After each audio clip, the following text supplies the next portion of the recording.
Assalamualaikum. We'll be present our group project for FAR570 relating segmental reporting MFRS 8 and interim reporting MFRS 134.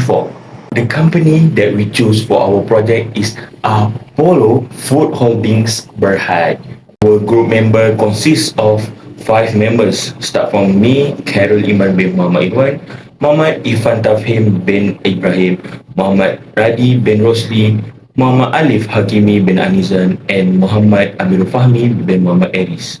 We will begin our presentation with part A, that is segmental reporting MFRS 8. Segmental reporting is a financial reporting requirement where a company breaks down its financial information into segments to provide more detailed insights into its operations. Before we go through more detail to MFRS 8, I would like to give introduction about Apollo Food Holdings Berhad.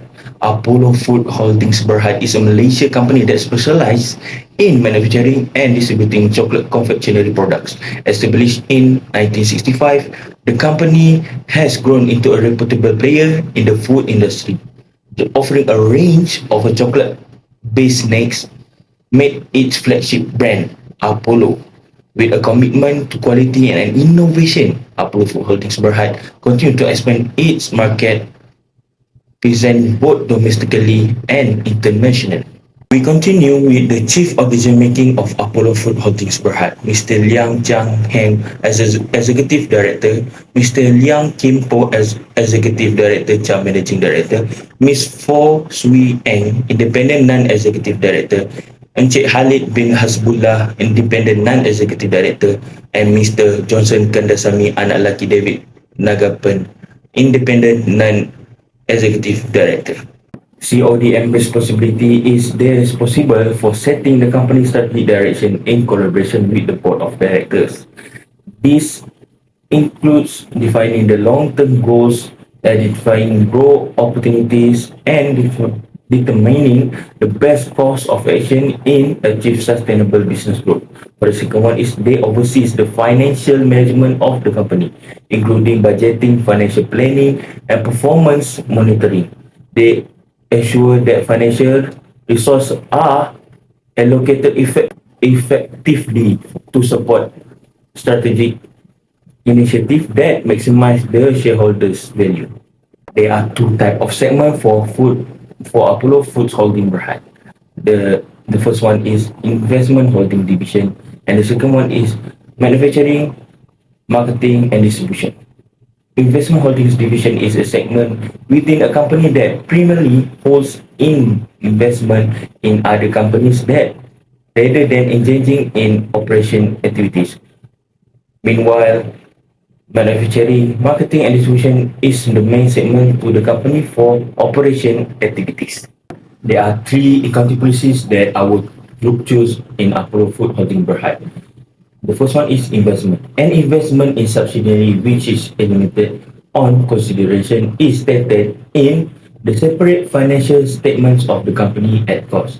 Investment accounted for at cost should be accounted for in accordance with MFRS 5 non-current asset held for sale and discontinued operation when they are classified as held for sale. The second accounting policy that our group choose is investment property. Right of use asset that meet the definition of investment property in accordance with MFRS 140. Investment property is presented in the statement of financial position as investment property. For the last accounting policy, we choose property, plant and equipment and depreciation. Property, plant and equipment based on MFRS 116 is recognized on disposal or when no future economic benefits are expected from its use or disposal. The difference between the net disposal proceeds, if any, and the carrying amount is included in profit or loss. I am Muhammad Irfan Tafhim bin Ibrahim, representing to you the company performance based on segmental reporting. Segmental reporting provides insight into how different segments or divisions within a company are performing individually, allowing stakeholders to assess the company's overall performance. performance more accurately. It helps in identifying areas of strength and weaknesses, allocating resources efficiently, and making strategic decisions. By breaking down financial information by statement, stakeholders can understand which part of the business are driving in growth and which one may need improvements. The first segment are the investment holding division. Segment profit before income tax for the year end 2022 compared to the year end 2021 show the decrease in the performance, while the segment assets show an increase in performance, but the segment liability also show decrease in their performance, as we can see. Next, the marketing, manufacturing and distribution divisions. The segment profit before tax show the decrease in their performance. This is because the segment asset also show the decrease in asset, but the segment liability show decrease in their performance, help the segment to reduce its gaps. As for the total company as a whole, the net profit before tax unfortunately show a decrease in their performance. This is because the company asset as the whole reduced, but the decrease in the company liabilities help the company at the profit statement. Next, these are the extract from the financial statement about the segmental reporting at the year 2021. These are the extract for the year 2022. Next, these are the company performance based on geographical segmental reporting.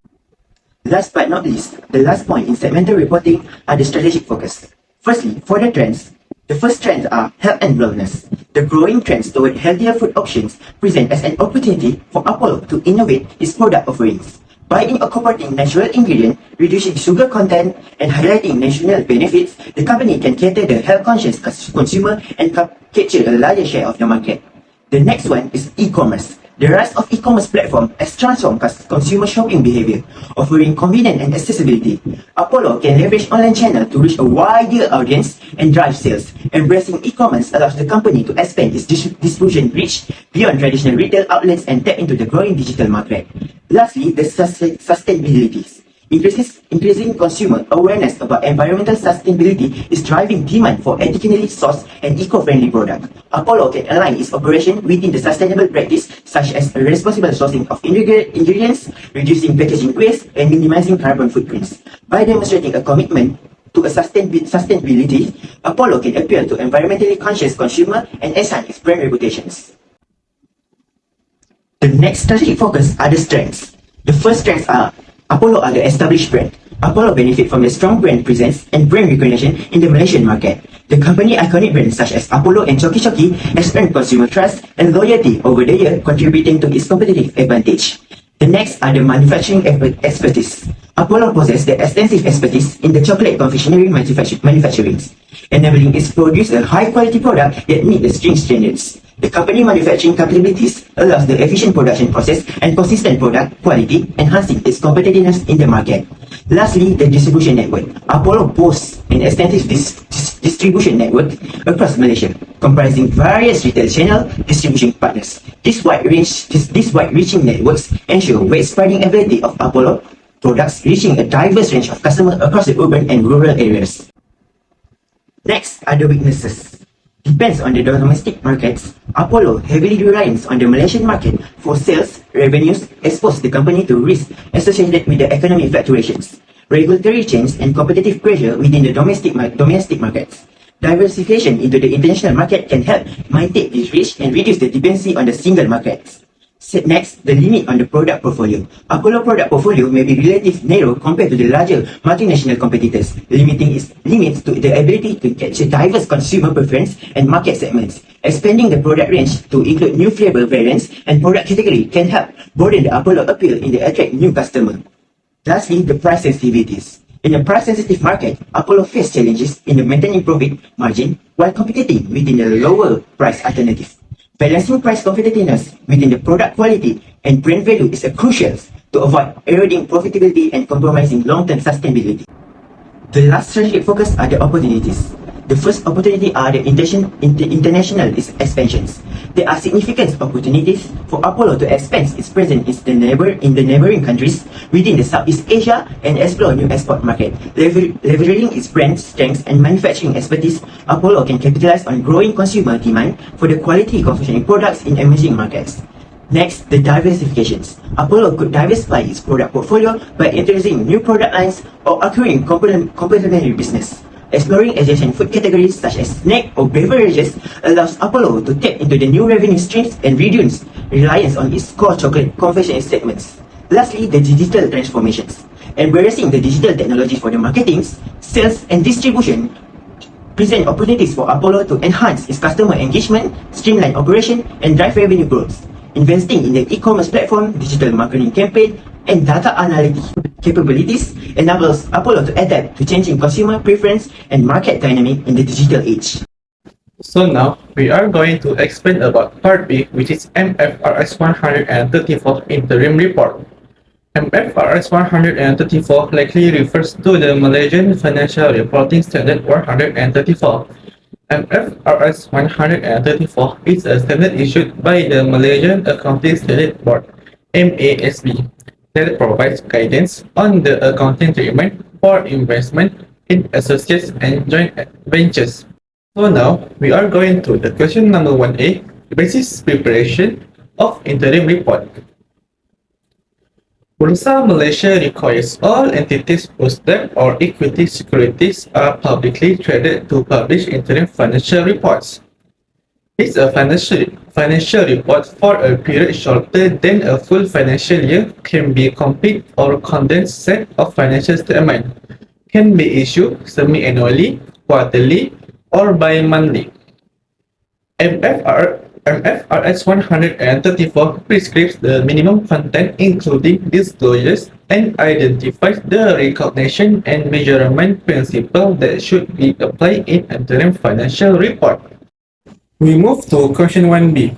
Two accounting policies that used by Apollo Food Holding Berhad are amendments to MFRS 137 and amendment to MFRS 116. Amendment MFRS 137 are onerous contract, cost of fulfilling a contract. The amendments clarify that costs to fulfill a contract are costs that relate directly to the contract, which include both of the following: the incremental cost of fulfilling the contract and allocation of other costs that relate directly to fulfilling the contracts. Meanwhile, amendments MFRS 116 Property, Plant and Equipment (PP) proceeds before intended use. The amendments is in relation to the proceeds received by an entity before the intended use of an asset. Based on the slides, it shows that Apollo Food Holding Berhad is prepared the financial statement by quarterly. Based on the slides, this is the evidence that Apollo Food Holding Berhad use accounting policy that I explained to you just now. There are four types of interim reports that prepared by Apollo Food Holding Berhad. First, the condensed consolidated statement of financial position. Second, the condensed consolidated statement of profit or loss and other comprehensive income. Third, condensed consolidated statement of changes in equity. Fourth, condensed consolidated statement of cash flow. Current and comparative of each statement that prepared by Apollo Food Holding Berhad. Apollo Food Holding Berhad starts its accounting on 1st May every year and ends its accounting period on 30 April every year. There are 4 quarters in the accounting period. For the first quarter, starting from 1st May until 31st July. For the second quarter, starting from 1st August until 31st of October. And then for the third quarter, starting from 1st November until 31st January next year. For the last quarter, that fourth quarter, starting from 1st February until 30th of April. For statement of financial position, current interim that report for 3 months starting from 1st November 2022 until 31st January 2023 can be compared with the reporting from 1st February 2022 until 30 April 2022. Here are the statement of financial position that prepared by the company. Next, for the statement of profit or loss and other comprehensive income, current interim that prepared for 3 months from 1st November 2022 until 31st January 2023. That can be compared with the report from 1st November 2021 until 31st January 2022. For the cumulative, report period for 12 months from 1st February 2022 until 31st January 2023. For comparative year of date, for 12 months also, from 1st February 2021 until 31st January 2022. Here are the statement of profit or loss that prepared by the company. For the statement of changes in equity, for cumulative reporting period is 9 months. Starting from 1st May 2022 until 31st January 2023. That can be compared with the statement from 1st May 2021 until 31st January 2022. Reporting period for 9 months. Here are the statement of changes in equity that prepared by the company on 2 years.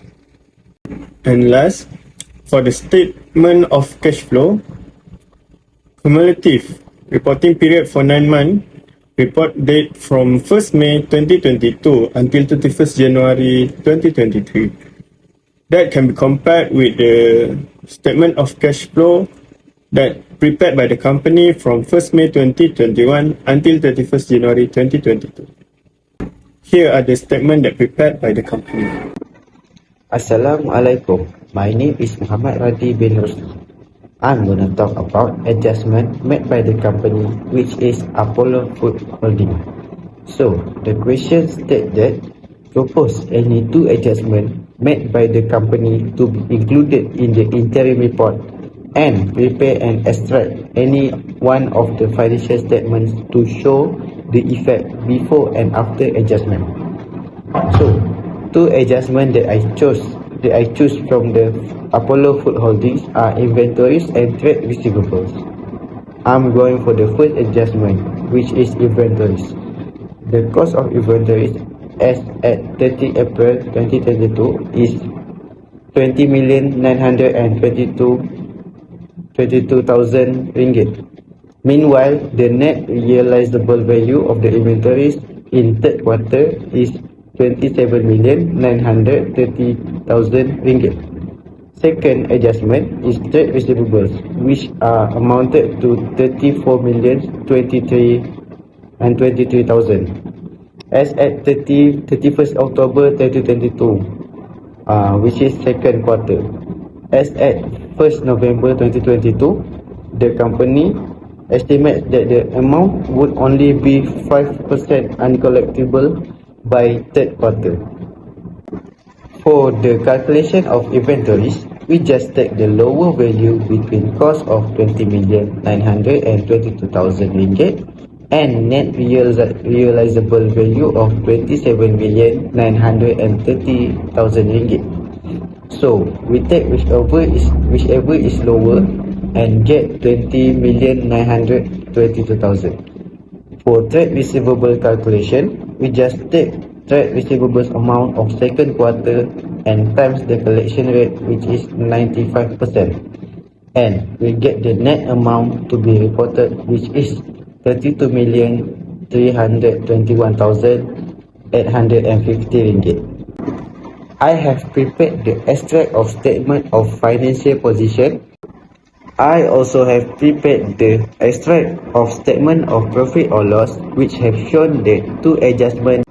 That's all the presentation of our company, Apollo Foods Holding. Thank you.